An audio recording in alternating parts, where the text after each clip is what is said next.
Hello everyone, आप सभी का स्वागत है मेरे यूट्यूब चैनल में। तो आज हम जिस मूवी की बात करने जा रहे हैं उस मूवी का नाम है जवान। अब ये रिसेंटली ही रिलीज़ हुई है और आज मैं आपको इसकी कंप्लीट स्टोरी और एंडिंग एक्सप्लेन करूंगा। बट मैं आपको ये बता दूं कि इस वीडियो में काफ़ी हद तक स्पॉयलर्स हो सकते हैं, तो अगर आपने अभी तक इस मूवी को नहीं देखा है तो जल्दी से जल्दी देख लीजिए ताकि आप इन स्पॉयलर्स से बच जाए। और अगर आपने मूवी देख ली है तो ये वीडियो को एंजॉय करिएगा और एंड तक देखिएगा। और मैं इसका एक शॉर्ट रिव्यू भी आप सभी को दूंगा और इसी के साथ साथ इनके मोटिव्स भी मैं आप सभी को बताऊंगा। So without wasting any time let's start this video. तो इस कंप्लीट स्टोरी की शुरुआत होती है एक नॉर्थ ईस्ट के छोटे से विलेज में, जहाँ पर एक लड़का और उसकी माँ एक झील के पास काम कर रहे थे और तभी इस छोटे से लड़के को एक लाश दिखती है। अब यहाँ पर वो अपनी माँ को ये बात बताता है और वो माँ अपने सारे गाँव वालों को बुलाती है और ये सारे गाँव वाले उस शख्स को एक बूढ़ी अम्मा के पास ले जाते हैं जो उसका इलाज करती है। अब कुछ महीनों की कालावधि बीत जाती है जिसमें वो बंदे के घाव भरना शुरू हो चुके थे और वो होश में भी आ चुका था। अब यहाँ पर हम देखते हैं कि चाइनीज़ सोल्जर्स उन गाँव वालों को मारने के लिए आते हैं और वो ऐसे ही उन्हें मार रहे थे कि तभी अचानक से जिस शख्स की उस दादी अम्मा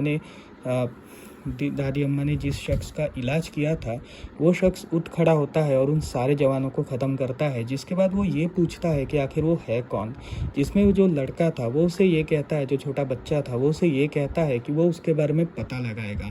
अब यहाँ पर हम कहानी को प्रेजेंट डे में शिफ्ट होता हुआ देखते हैं मुंबई में, जिसमें मेट्रो के अंदर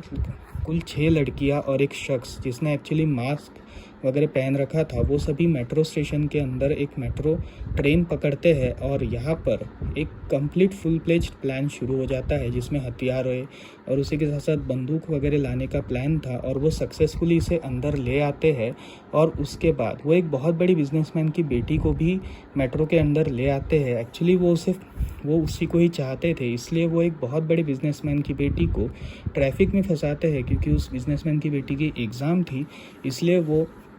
इसलिए वो मेट्रो पकड़ती है और वो उसी ट्रेन में चढ़ती है जिस ट्रेन में ये हाईजैकर्स थे। अब यहाँ पर मेट्रो एक टनल के अंदर से गुजर रही थी कि तभी ये हाईजैकर्स अपने रूट को चेंज करते हैं और उस टनल में ही कंप्लीट मेट्रो को रुकवाते हैं और अपने आप को एज अ हाईजैकर इंट्रोड्यूस करते हैं और कहते हैं कि अगर तुमने मेरी बात नहीं मानी तो मैं तुम सभी को मार दूंगा। अब यहाँ पर एक पुलिस ऑफिसर उठ खड़ा होता है और उसमें से एक लड़की के ऊपर हमला करता है, लेकिन तभी वहाँ पर जो मास्क पहना हुआ शख्स था, जो इन सभी का लीडर था, वो वहाँ पे आता है और उस पुलिस ऑफिसर को मारता है और उसे बांध देता है, हथकड़ी पहनाता है। अब यहाँ पर जो सारी लड़कियाँ थी वो उस शख्स को, जो उनका लीडर था, उसे एज अ चीफ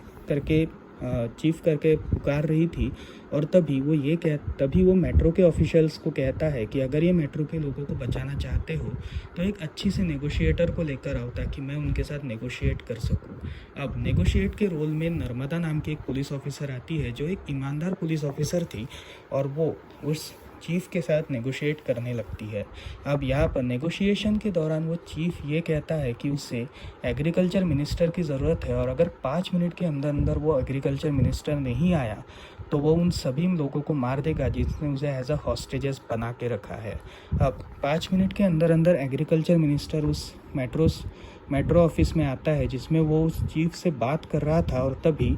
वो चीफ अपनी मांगे रखना शुरू करता है, जिसमें सबसे पहले उसकी ये मांग थी कि उसे कम से कम 40,000 करोड़ रुपए चाहिए, जिस पे वो एग्रीकल्चर मिनिस्टर कहता है कि वो ऐसा नहीं कर सकता क्योंकि इतना पैसा वो दे ही नहीं सकता। जिस पे वो चीफ ये कहता है कि तुम बड़े बड़े बिजनेसमैन्स को तो बचा लेते हो, फिर हमारी छोटी सी मांग पूरी नहीं कर सकते। तुम बड़े बड़े बिजनेसमैन के 40,000 करोड़ के लोन को पास कर देते हो, लेकिन तुम हमारी ये छोटी सी मांग पूरी नहीं कर सकते। और तभी वो ये कहते हैं कि एक बहुत बड़ा बिजनेसमैन जिसके 40,000 करोड़ के लोन को तुम लोगों ने पास किया, तुम लोगों ने भुला दिया, उसकी बेटी हमारे कब्जे में है और उस बिजनेसमैन का नाम था काली गायकवाड़। अब यहाँ पर काली की एंट्री होती है जो एक फ्यूनरल पे था और तभी वो एक डिस्ट्रिक्ट कलेक्टर के फ्यूनरल पे था और वो ये कहता है कि वो उनसे लैंड चाहता था। और तभी हम कहानी को पास्ट में जाता हुआ देखते हैं जिसमें काली कैसे बेरहमी से उस कलेक्टर की हत्या कर देता है और उसी के साथ साथ वो उससे उस लैंड में साइन भी करवा लेता है। अब यहाँ पर काली उस फ्यूनरल को अटेंड करने के बाद जैसे ही उसे पता चलता है कि उसकी बेटी को एज अ हॉस्टेज रखा गया है, वो एग्रीकल्चर मिनिस्टर को कहता है कि वो 40,000 करोड़ रुपए देने के लिए रेडी है। और यहाँ पर जो चीफ था यहाँ पर जो चीफ था वो उसे एक बैंक अकाउंट प्रोवाइड करता है और उस बैंक अकाउंट को प्रोवाइड करने के बाद वो ये सारे पैसे उस बैंक अकाउंट में डालने को बोलता है। जिसके बाद हम देखते हैं कि जो काली की बेटी थी वो उठ खड़ी होती है और कहती है कि तुम एक बहुत बड़े चोर हो, तुमने चोरी से हम सभी को एज अ हॉस्टेज रखा और तुमने एक मासूम बेगुनाह औरत को भी मार दिया। एक्चुअली अपनी बात मनवाने के लिए चीफ ने एक औरत को भी मार दिया था, जिस पे वो ये कहता है कि तुम्हारे पापा ने कितने सारे जुर्म किए हैं ये तुमको आइडिया भी नहीं है। जिसके बाद हमें कल्कि की कहानी सुनाई जाती है। अब कल्कि जो इन्हीं ग्रुप में से एक लड़की थी जो एक फार्मर की बेटी थी। कहानी थोड़ी पास्ट में जाती है जिसमें हमें पता चलता है कि कल्कि के फादर ने 40,000 का लोन लिया था बैंक से अपने ट्रैक्टर और खेतों के लिए, लेकिन वो उस लोन को टाइम में नहीं चुका पाए, जिसकी वजह से उन्हें काफ़ी प्रेशराइज किया गया था। और तभी कल्कि जब अपनी एग्ज़ाम देने गई थी उसी टाइम पे उन्होंने सुसाइड अटेम्प्ट कर ली। एक्चुअली उनका ये मानना था कि वो सुसाइड अटेम्प्ट करने के बाद उन्हें एटलीस्ट मुआवजा तो मिलेगा, लेकिन उन्हें मुआवजा नहीं मिलता। और जो लोन ऑफिसर्स थे वो कल्कि की माँ से लोन मांगने के लिए आते हैं और तभी कल्कि उन सभी के ऊपर हमला करती है, जिसमें से वो एक लोन ऑफिसर की हत्या कर देती है, जिसकी वजह से वो जेल में चली जाती है। अब यहाँ पर इस पूरी कहानी से जितने भी लोग थे वो सभी इमोशनल हो जाते हैं और रोने लगते हैं और कल्कि से सिंपथाइज करने लगते हैं। जिसके बाद 40,000 करोड़ उस बैंक अकाउंट में आ चुके थे और यही 40,000 करोड़ की अमाउंट अलग अलग बैंक अकाउंट्स में डिस्ट्रीब्यूट होती है, जिसमें जितने भी किसान थे उन सभी के लोन माफ़ कर चुके थे, यानी उन सभी के लोन चुक चुके थे और यहाँ पर ये सारे किसानों को खुशी आ चुकी थी। अब यहाँ पर हम देखते हैं कि जैसे ही पुलिस और एनएसजी कमांडोज उस हाईजैकर को पकड़ने आते हैं तभी वो एक स्टेशन पे मेट्रो को रोकता है और सभी लोगों को उसी तरीके के मास्क पहनाता है जो वो एक्चुअली हमने स्टार्टिंग में देखा था, और इन्हीं मास्क के साथ सभी लोगों को वो बाहर भेजता है, जिसमें वो कुछ गोलियां वगैरह फायर करता है जो एक्चुअली ऑटोमेटिक वेपन्स थे, और काफ़ी हद तक हड़बड़ी मच जाती है। और इसी हड़बड़ी के बीच में वो सातों के सातों लोग निकल जाते हैं, फरार हो जाते हैं। अब यहाँ पर नर्मदा को इससे काफ़ी हद तक ह्यूमिलिएशन फेस करनी पड़ती है क्योंकि उसने अपने मिशन को पूरा नहीं किया, जिस पे वो वादा करती है कि वो जल्दी से जल्दी इस मिशन को कंप्लीट करेगी। अब यहाँ पर वो बिजनेसमैन की जो बेटी थी, यानी काली की जो बेटी थी, वो काली को ये बताती है कि उस हाईजैकर ने आपको एक मैसेज देने को कहा है कि वो अपना नाम बता रहा है। और तभी हमें पता चलता है कि उस हाईजैकर का नाम विक्रम राठौड़ था। अब यहाँ पर विक्रम राठौड़ और काली के बीच में कुछ ना कुछ तो भी दुश्मनी थी, क्योंकि काली जैसे ही उसका नाम सुनता है वो थोड़ा बहुत डर जाता है और थोड़ा बहुत कांपने लगता है। अब यहाँ पर हम देखते हैं कि एक्चुअली जो Vikram Rathore as a look था वो विक्रम राठौड़ नहीं था, बल्कि वो उसका नाम आज़ाद था। वो एक्चुअली विक्रम राठौड़ का ही बेटा था। और यहाँ पर हम देखते हैं कि आज़ाद एक जेलर है और वो एक महिला कारागृह का जेलर है। अब यहाँ पर वो जेल में उन महिलाओं को काफ़ी डिग्निटी और रिस्पेक्ट के साथ रखता था, और ये वो महिलाएं थी जिन्होंने मजबूरी में आकर क्राइम किए थे, ना कि उनको क्राइम करने की इच्छा थी। अब यहाँ पर हम देखते हैं कि वापस से दूसरे मिशन की ये सातों लोग तैयारी करते हैं और इस मिशन में उन्हें हेल्थ मिनिस्टर को पकड़ना था। अब यहाँ पर हम देखते हैं कि एक छोटे से गांव में हेल्थ मिनिस्टर अपनी स्पीच दे रहा था इलेक्शन के तौर पर, और वो ये कहता है कि गवर्नमेंट हॉस्पिटल्स काफ़ी हद तक अच्छे हैं और उनमें काफ़ी हद तक एम्यूनिटीज़ हमने प्रोवाइड करी है। बट बेसिकली इसका सब कुछ अपोजिट ही था, क्योंकि कुछ भी बेसिक एम्यूनिटीज़ वहाँ पे प्रोवाइडेड नहीं थी, ना तो पंखे थे ना ही लाइट थे, कुछ भी नहीं था। इसलिए ऑपरेशंस करना भी काफ़ी हद तक डॉक्टर्स के लिए नामुमकिन सा था। अब यहाँ पर वो हेल्थ मिनिस्टर कहता है कि अगर कल को मुझे किसी ने गोली भी मार दी तो भी मैं पहला प्रेफरेंस गवर्नमेंट हॉस्पिटल को ही दूंगा और मैं अपना इलाज वहाँ पर ही करवाऊँगा। और वो ज़ोर ज़ोर से चिल्लाने लगता है कि अगर मुझे गोली मारी तो मैं पहले गवर्नमेंट हॉस्पिटल में ही जाऊंगा। और तभी आज़ाद की एक मेंबर उसे चेस्ट पे गोली मारती है, जिसके बाद उसे हॉस्पिटल प्राइवेट में नहीं बल्कि गवर्नमेंट में ले जाया जाता है। अब यहाँ पर गवर्नमेंट हॉस्पिटल की हालत काफ़ी हद तक ख़राब थी, क्योंकि वहाँ पर कुछ भी नहीं था, मतलब बेसिक एम्यूनिटीज जैसे ऑक्सीजन सिलेंडर, वेंटिलेटर्स, कॉटन्स वगैरह कुछ भी नहीं था। और तभी अचानक से पुलिस भी वहाँ पे पहुँचती है और पुलिस में नर्मदा वहाँ पे नेगोशिएट करने का ट्राई करती है। अब यहाँ पर आज़ाद जो था वो नर्मदा से ये कहता है कि वो नर्मदा से ये कहता है कि एक्चुअली वो सारी एमिनिटीज़ इन गवर्नमेंट हॉस्पिटल में चाहता है। और तभी एक बैक स्टोरी हमारे सामने आती है डॉक्टर ईरम की। अब डॉक्टर ईरम जो थी वो एक काफ़ी पैशनेट स्टूडेंट थी और वो एक पैशनेट डॉक्टर थी जो एक गवर्नमेंट हॉस्पिटल में एक बार काम कर रही थी। अब यहाँ पर इस गवर्नमेंट हॉस्पिटल में एक बहुत बड़ी बीमारी फैल जाती है जिसकी वजह से जो गाँव के बच्चे थे वो पूरी तरीके से बीमार पड़ चुके थे और ऑक्सीजन सिलेंडर्स की काफ़ी हद तक कमी थी। वो ऑक्सीजन सिलेंडर्स की मांग करती है पर उसे वो मिलते नहीं है, जिसकी वजह से वो उन डॉक्टर्स के ऊपर कंप्लेंट करने का ट्राई करती है, लेकिन उन डॉक्टर्स ने ही उसके ऊपर बैकफायर किया और उसे एक ड्रग केस में फंसा लिया। एक्चुअली उसके खिलाफ एक केस बनता है जिसमें जज का ये कहना था कि डॉक्टर ईरम ने नशे की हालत में उन सभी बच्चों को ऑपरेट किया जिसकी वजह से उन बच्चों की हत्या हुई और उसे लाइफ इम्प्रिजनमेंट की सज़ा मिलती है। अब यहाँ पर इसलिए वो इस जेल में थी और सभी इस कहानी से काफ़ी हद तक सिंपथाइज़ करते हैं और उसी के साथ साथ विक्रम को काफ़ी हद तक पॉपुलैरिटी मिल जाती है। जिसके बाद हम देखते हैं कि गवर्नमेंट हॉस्पिटल, जिसके बाद वो कहता है कि मैं लगभग 5 घंटे दूंगा और इस 5 घंटे के अंदर अगर गवर्नमेंट हॉस्पिटल्स में सारी एमिनिटीज़ नहीं पहुंची तो मैं मिनिस्टर को पूरी तरीके से ख़त्म कर दूंगा। इसलिए सारी एमिनिटीज़ गवर्नमेंट हॉस्पिटल तक पहुंचती है, एसी से लेके पंखे, टॉयलेट, सब कुछ। और 5 घंटों में जो 10 साल का काम नहीं हो पाया वो 5 घंटों में पूरा हो जाता है, जिसकी वजह से अब सभी लोगों का सपोर्ट आज़ाद के इसमें बढ़ चुका था। अब यहाँ पर वो एक आखिरी डिमांड रखता है कि वो हेलीकॉप्टर से अपनी एग्ज़िट चाहता था और यहाँ पर मिनिस्टर ठीक होने के बाद जैसे ही वह हेलीकॉप्टर का वेट कर रहा था तभी पुलिस और एनएसजी कमांडोज वहाँ पे आ जाते हैं और उन सभी 6 के 6 लड़कियों को घेर लेते हैं। लेकिन यहाँ पर हम देखते हैं कि आज़ाद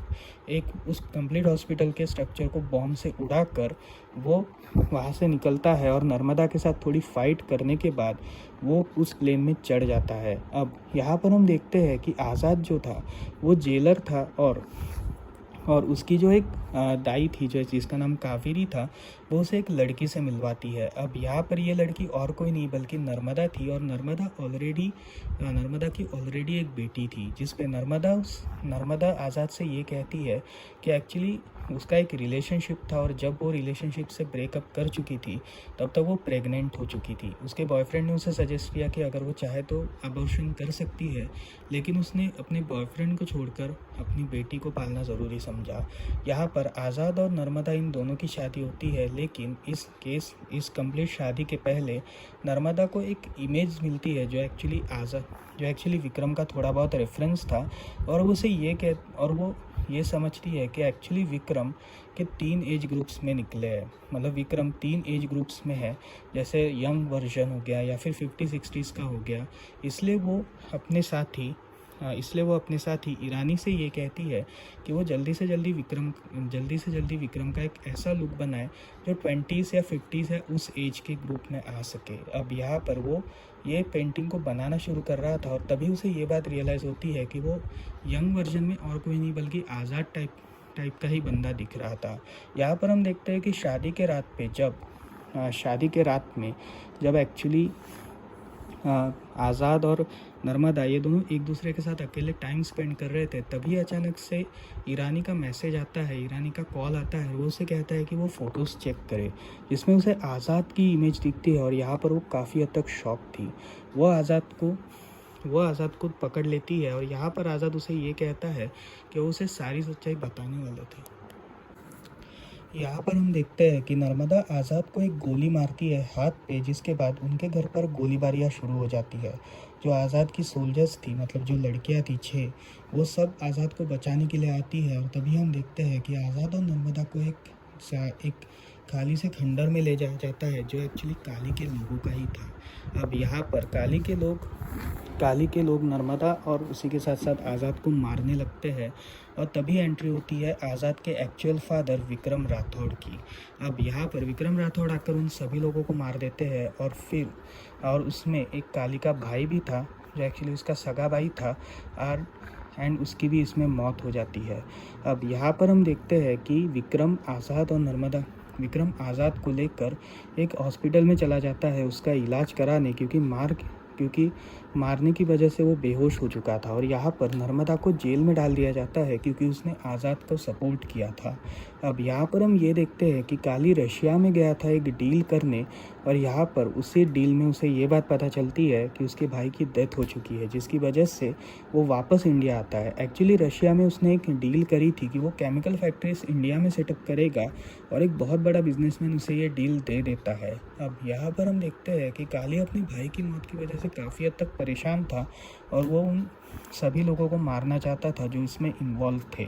अब यहाँ पर हम देखते हैं कि नर्मदा प्लान करती है कि उन 6 से 6 लड़कियों से मैं पता करूँगी कि आखिर आज़ाद का एक्चुअल प्लान क्या है, और ईरानी भी उसमें उसके सपोर्ट में था। अब उसे जेल में एज अ कैदी के इसमें भेजा जाता है और उसके शर्ट पर एक माइक्रोचिप लगाई जाती है जहाँ पर नर्मदा उन कैदियों से ये पूछती है कि आखिर वो आज़ाद है कौन, और वो एक बहुत बड़ा चीट है, उसने रॉबरी करी है, उसने मेरे साथ धोखा किया है, आखिर तुम सभी लोग उसका सपोर्ट क्यों कर रहे हो। जिसमें हमारे सामने बैक स्टोरी आती है और यहाँ पर हमें पता चलता है कि आज़ाद के जो फादर थे विक्रम, वो एक सोल्जर थे एंड एक मिशन के दौरान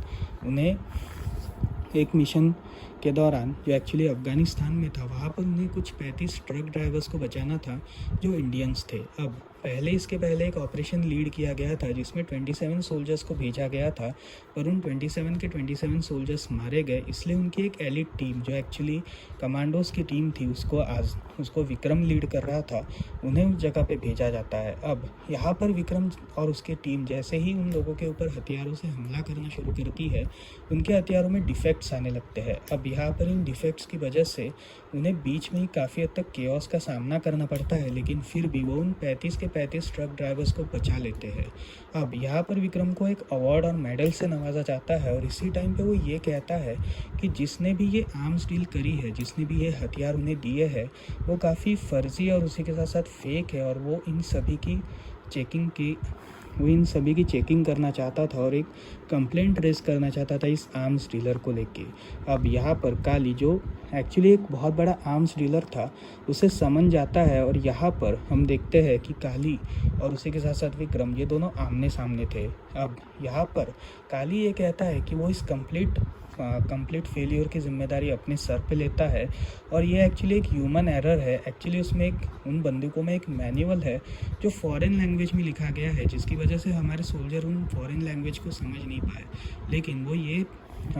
ये प्रॉमिस देता है कि अगर वो चाहे तो इन सोल्जर्स को ट्रेनिंग दे सकता है और उसी के साथ साथ इनके जितने भी मुआवजा है, जितना भी इन लोगों का नुकसान हुआ है 27 सोल्जर्स के परिवारों को, वो कंप्लीट मुआवजा देने के लिए रेडी था, कंपनसेशन देने के लिए रेडी था। बट यहाँ पर विक्रम जो था वो उसी के हथियार उसी के सामने टेस्ट करता है जो नहीं चलते, और यहाँ पर वो ये कहता है कि वो कुछ भी कंपनसेशन नहीं चाहते बल्कि वो उसे सज़ा देना चाहते हैं, जिसके बाद इंडियन आर्मी उसके पूरे कंसाइनमेंट को रुकवा देती है और उसके पूरे हथियारों की सप्लाई को बैन कर देती है। अब यहाँ पर विक्रम रात को अपनी वाइफ के साथ था और तभी अचानक से उसके घर की लाइट चली जाती है, जिसकी वजह से वो घर के बाहर आता है और यहाँ पर काली के लोग उसके ऊपर हमला करते हैं और पुलिस वाले, जो एक्चुअली काली के खरीदे हुए ही थे, वो उसे ले जाते हैं देशद्रोह के आरोप में। एक्चुअली पुलिस वालों ने एक झूठा केस बनाया था कि विक्रम काफ़ी टाइम से दुश्मन देशों के अपने देश की इन्फॉर्मेशन दुश्मन देशों को भेज रहा था और इसकी वजह से उन्होंने गिरफ्तार किया। अब यहाँ पर हम देखते हैं कि विक्रम की जो वाइफ थी विक्रम की वाइफ उस पुलिस ऑफिसर को और उसी के साथ साथ उसके 2 हवलदारों को भी मार देती है, जिसके बाद उसे भी जेल जाना पड़ता है और उसे भी फांसी की सज़ा सुनाई जाती है। यहाँ पर हम देखते हैं कि काली विक्रम को 3 गोलियां मारता है और उसे एक नदी के साइड में फेंक देता है, जहाँ पर हमने एक्चुअली कहानी की स्टार्टिंग देखी थी, एक झील के पास एक लाश आती है। अब यहाँ पर हम देखते हैं कि विक्रम की जो वाइफ थी उसे जेल में डाल दिया जाता है और उसे फांसी की सज़ा होती है। एक्चुअली काली ही उससे मिलने आता है और कहता है कि उसने उसके हस्बैंड को मार दिया है और वो ये कहता है कि तुम्हें फांसी की सज़ा मिलने वाली है, जिसके बाद उसका फांसी का दिन तय होता है और उसे फांसी की सज़ा मिलने ही वाली थी कि तभी वो बेहोश हो जाती है। डॉक्टर्स की टीम से ये बात पता चलती है कि वो एक्चुअली प्रेग्नेंट थी, इसलिए उसकी फांसी को पोस्टपोन किया जाता है for 5 years. Actually Indian court में एक कानून है कि अगर किसी की फांसी हो रही है और वो प्रेग्नेंट है तो उसकी फांसी को रुकवा दिया जा सकता है for 5 years until the boy और a child turns into 5 years. अब यहाँ पर हम देखते हैं कि आज़ाद का जन्म जेल में होता है और वो काफ़ी हद तक जेल के लड़कियों से घुल मिल चुका था, और 5 साल की उम्र में उसकी माँ उससे एक वादा लेती है कि वो कभी भी अपने फादर को एक गद्दार ना समझे और वो अपने फादर के बताए हुए रास्तों पे चले। और यहाँ पर उसकी फांसी की सज़ा सुनाई जाती है और उसकी डेथ हो जाती है। अब यहाँ पर हम प्रेजेंट डे में आते हैं, जिसमें हमें ये बात पता चलती है कि आज़ाद ने बचपन से ही ये सारी बातें अपनी माँ से सीखी थी, इसलिए वो जेल की हर एक औरत को एज अ माँ की तरह देखता था और उन्हें हर एक एम्यूनिटीज़ वो प्रोवाइड करता था जो वो कर सके। एक्चुअली ये सभी औरतें मजबूरी की वजह से क्राइम वर्ल्ड में आ चुकी थी, इसलिए मजबूरी की वजह से क्राइम वर्ल्ड में आ चुकी थी और आज़ाद उन्हें एक सही रास्ता दिखा रहा था और वो एक जंग कर रहा था। मतलब वो एक जंग चाहता था इन सारे करप्ट ऑफिसर्स और उसी के साथ साथ इन सभी लोगों के अगेंस्ट और काली के अगेंस्ट। अब यहाँ पर हम ये देखते हैं, यहाँ पर नर्मदा जो है वो आज़ाद के बारे में पूछती है और तभी हमें एक हॉस्पिटल दिखाया जाता है जिसमें आज़ाद वापस से होश में आता है और वो अपने फादर को देखकर थोड़ा हैरान था। और तभी एक पुलिस ऑफिसर वहाँ पर आता है जो एक्चुअली उस मेट्रो का ही पुलिस ऑफिसर था, और वो उसे ये बताता है कि वो वही बच्चा है जिसने विक्रम को प्रॉमिस किया था कि वो उसके बारे में खोज निकालेगा। यहाँ पर वो इन सभी के बारे में खोज निकालता है और उसकी जितनी भी पुरानी टीम थी उन सभी को वो बुलाता है। बट विक्रम को काफ़ी हद तक चोट लगी थी इतने बड़े प्लेन से गिरने की वजह से। उसके सर पर एक चोट लगी थी जिसकी वजह से वो सारी बातें भूल चुका था। भले ही उसके रिफ्लेक्सेस स्ट्रॉन्ग थे और अभी भी उसके अंदर वो सोल्जर वाला पावर था, लेकिन फिर भी वो अपने परिवार वालों को समझ नहीं पा रहा था और पहचान नहीं पा रहा था। लेकिन यहाँ पर काफ़ी हद तक चीज़ें पता चलने के बाद विक्रम जो है वो आज़ाद से ये कहता है कि मैं तुम्हारी इस लड़ाई में तुम्हारे साथ हूँ, और ये दोनों एक दूसरे को गले लगाते हैं। यहाँ पर हम देखते हैं कि नर्मदा और उन 6 लड़कियों को इंटरोगेशन के लिए बुलाया जाता है, और इसी इंटरोगेशन के टाइम में हमें ये बात पता चलती है कि ईरानी वॉज अ स्निच। एक्चुअली ईरानी नर्मदा को धोखा देता है और वो कहता है कि वो काली के साथ मिला हुआ है, जिसकी वजह से वो नर्मदा और उसकी बेटी दोनों को ख़त्म करने की प्लानिंग में था। अब यहाँ पर हम देखते हैं कि आज़ाद और विक्रम ये दोनों वहाँ पे पहुँचते हैं और ये दोनों जेल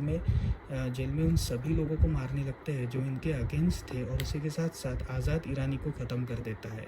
जिसके बाद हमें ये बात पता चलती है कि जिसके बाद काली जो है वो एक बहुत बड़ा ऑपरेशन प्लान कर रहा था जिसमें उसे काफ़ी हद तक पैसे एक पार्टी को डोनेट करने थे, और इन पूरे पैसों की चोरी करना आज़ाद और विक्रम इन सभी के लिए काफ़ी ज़रूरी था, क्योंकि अगर ये नहीं हुआ तो काली उन पैसों को पॉलिटिक्स में यूज़ करेगा और वो पॉलिटिकल पावर पाके इन सारी फैक्ट्रीज़ को वापस से रीओपन करेगा जो केमिकल फैक्ट्रीज़ थी। अब यहाँ पर आज़ाद और विक्रम और उसी के साथ साथ जो उनकी गैंग थी, ये सभी लोग उस ट्रक्स को और उन कंटेनर्स को चुरा लेते हैं, बट वो इन कंटेनर्स को चेंज करते हैं। जिसके बाद वापस से एक नेगोशिएशन टीम को बुलाया जाता है जो इन सारे कंटेनर्स को वापस लाएगी। एक्चुअली ये कंटेनर्स बदले गए थे, उन कंटेनर्स के अंदर ईवीएम मशीन्स थी और उन ईवीएम मशीन्स को ही आज़ाद ने चुरा लिया था। जिसके बाद हमारे सामने एक नेगोशिएटिंग ऑफिसर आता है। अब यहाँ पर ये जो ऑफिसर था ये एक्चुअली सबसे पहले एनएसजी के कमांडोज़ को जेल के अंदर भेजता है, बट एनएसजी के कमांडोज़ चूक जाते हैं क्योंकि वहाँ की औरतें उन एनएसजी कमांडोज़ पर ही भारी पड़ जाती है। अब यहाँ पर हम देखते हैं कि जो नेगोशिएटिंग ऑफिसर था वो एक्चुअली आज़ाद से ये पूछता है कि आखिर वो चाहता क्या है, जिसमें आज़ाद उसे ये बताता है कि वो इन सभी ईवीएम मशीन्स को वापस तो कर देगा, लेकिन वो ये चाहता है कि जो गवर्नमेंट है वो इन सारी केमिकल फैक्ट्रीज़ को बंद कर दे। जिसके बाद गवर्नमेंट इन सारी केमिकल फैक्ट्रीज़ को बंद कर देती है, और यहाँ पर आज़ाद एक लाइव टेलीकास्ट करता है जिसमें हमें ये बात पता चलती है कि आज़ाद का एक्चुअल